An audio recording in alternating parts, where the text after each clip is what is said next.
My name is Marianne Kjellen. I work with the UNDP, United Nations Development Programme, as Senior Water Advisor.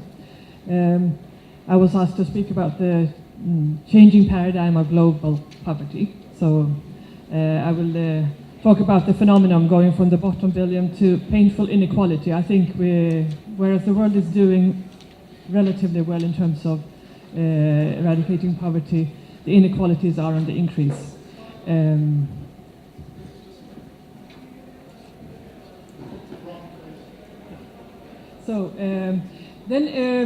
What I will be speaking about, poverty is multidimensional, and I think maybe that is actually what, if we speak about the changing paradigm, I think the increased understanding of poverty as something much more than low income. But it remains hard to measure. That's a big challenge, and I think income measures still have a role to play. And we'll be looking at some how the global poverty is faring, and also, as I said, it's sort of coming down or trickling up, but we remain with huge inequalities, which are a very great challenge to our society, many societies, and also the global society. And of course, I will speak about water and the relation. I think the issues of sanitation are very, very critical here. Also, very little about the importance of access to water, including water resources. Issues of vulnerability, where the poor live on the margin, that puts them at greater risk. And also, maybe a pledge for a new kind of social contract, a social compact about greater equality, greater agreement. Let's be frank. Poverty is pain. It's painful. Poor people suffer physical pain that comes with too little food and long hours of work, emotional pain stemming from the daily humiliations of dependence and lack of power, the moral pain from being forced to make choices, such as whether to use limited funds to save the life of an ill family member, or to use those same funds to feed their children. This is from the introduction of a book some years ago about Voices of the Poor. And I think it reflects some important qualities, and emphasizing also, and I think the world is increasingly also seeing poverty as a set of interlocking, reinforcing deprivations, or multidimensional, including the very important issues of psychological factors like lack of power, lack of voice, which is dependency, shame and humiliation for having to put up with inhumane conditions. And there's, of course, the physical aspect of lacking access to infrastructure and services, including water. Lack of education, very important, as already mentioned in the introduction here, including also a thirst for literacy and the idea that actually education is often a way out of poverty. Illness and dread of disease, and especially the costs of healthcare, which is also one factor that is awful in terms of pulling people back into poverty when there are accidents. And the bottom line, maybe, of extreme poverty, hunger. There are many people in the world that have to sleep without eating. So that's also maybe some of the basic deprivations of extreme poverty. It's not easy to measure these things, but there are, of course, developments and work on doing that, and there are several indices. And this is, the Multidimensional Poverty Index, which has been developed also by UNDP and Oxford University, trying to bring some of these other dimensions in, including health, education, and other sort of measures of the standard of living. And this actually, it's being applied in Pakistan, is one of the countries actually measuring this, and also with the aim of actually being able to prioritize maybe the policies better, of understanding poverty more holistically. But as I mentioned, also lack of income remains an important proxy for poverty. So I'll show you some of the developments relating to income measures. This is the world. This is from Gapminder. Well, I don't think you can see the web address, but Gapminder is it's a very useful web application for looking into global statistics. This is a picture from 1900, so it's over 100 years ago. And here we have at the, let me see if I can use the pointer. Anyway, the red ones here, those represent the population of Asia. And the yellow is Europe, have the blue is Africa, the green is the Americas. And basically showing the number of people living on different income levels, going from some 20 cents per day up to $500 million a day. And this is the sort of the global poverty line, which tends to vary. In this case, it's actually $1.9 per day. But what we see here that the world many years ago, we had, the global population was less than 2 billion. But over 70% were considered to be extremely poor, most of them actually living in Asia. And the people that were wealthier were mostly in Europe and the Americas. 50 years later, going into 1950, slightly bigger global population. Poverty is being reduced, and now only half of the global population. But you could see that it's the yellow, Europe and the Americas that have really taken off in terms of getting a middle class with people living more comfortably.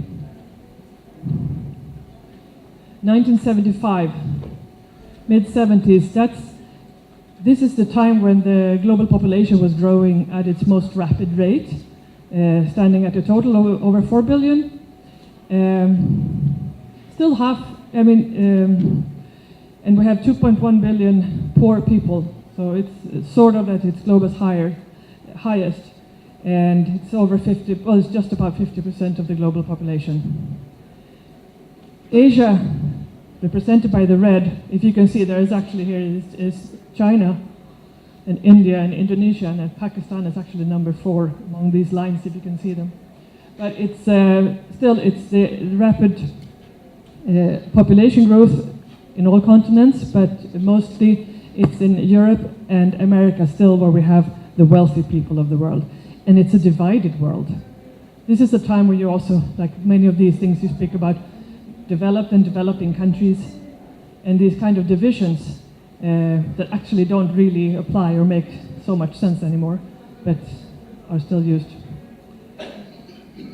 25 years later, in 2000, we continue with big numbers of population growth, even though the rate is much lower.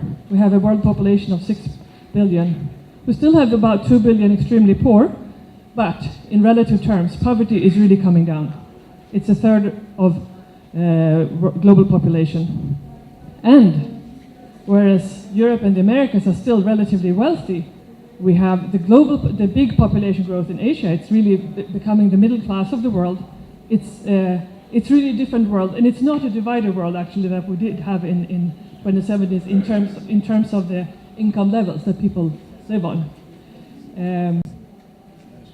But in 2015, now things have really started to happen in terms of reducing poverty, and we're down to just about 11%, or in that area, and for the first time we're actually below 1 billion. So it's about 800 million people that are considered poor, even at a global population of over 7 billion. And it's not like different parts of the world. We're really seeing the differences between continents and countries are not as large anymore, even though the extremes are actually increasing. But just coming back to say that the past 15 years have, in terms of reducing global poverty, have been fairly successful, and we have the Millennium Development Goals, the first one with the first target to have between 1990 and 2015 the proportion of people whose incomes is less than $1 a day. So, and this has in effect actually happened. So people's incomes at the global level, they are improving. But we also heard that there are other dimensions to poverty. And for example, looking at hunger, which is then the target 1C of the Millennium Development Goals, to also to halve the proportion of people who suffer from hunger. It's actually going the right way, but it's not an area where the Millennium Development Goals has been achieved. It's not. It seems like the reducing income poverty is sort of going better than the multidimensional poverty, where people are still suffering from many other deprivations.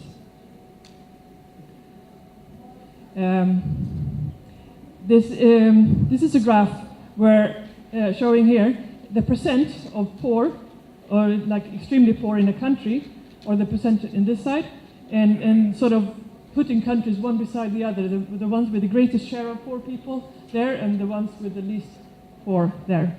And then we see a distribution. Well, we speak, I mean, there was this book also, The Bottom Billion, also finding that we have, like, a lot of the poor people live also in conflict-ridden countries, most of them in Africa. And of course, we have a lot of countries where most people are utterly poor, and it's sort of the majority.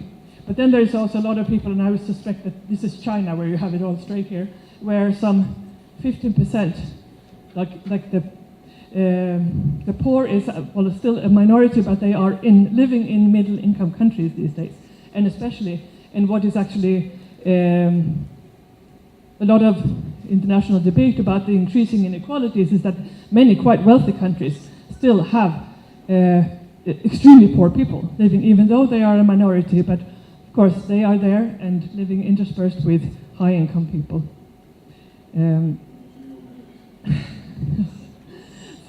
So there is, even if we still have a world divided, it's not between countries, it's actually within countries. And also, as mentioned, there are some general where you find poverty. 80% of the extreme poor live in rural settings, and very often in very remote and fragile settings. Most of them work in agriculture. Actually, agriculture workers are 4 times as likely to be poor than others, and even food poor. So even often it's contradictory that the producers of food are often among those suffering from hunger, sort of adding complexity to that food security issue. Women in rural areas are up to 3 times more likely to die while giving birth than women living in urban areas. We have contrasts, and we have people suffering from very severe deprivations. Also, many of those who live in extreme poverty are children.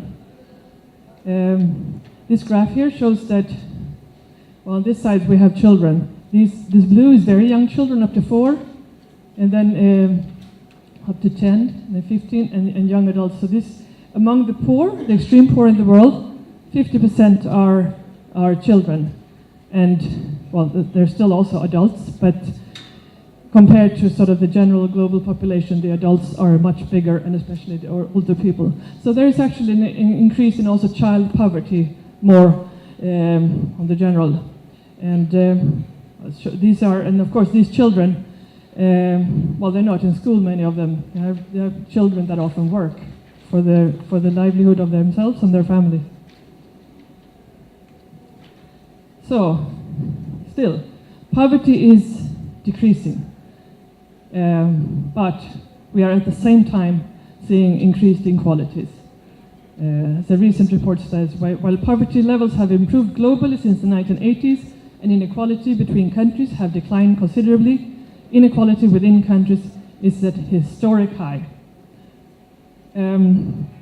This is also a recent result from a study by Oxfam, actually, counting how many the people who owns the wealth of the world.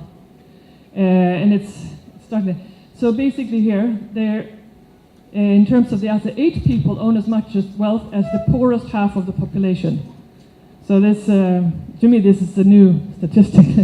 We have this that the highest percentage own huge amounts compared to others. And for example, you can read in the Human Development Report that we have the highest, or the wealthiest 1% of the global population own as much as 46% of the assets.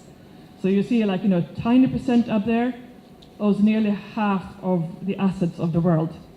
And the inverse, of course, about half the population owns just 1% of the assets in the world.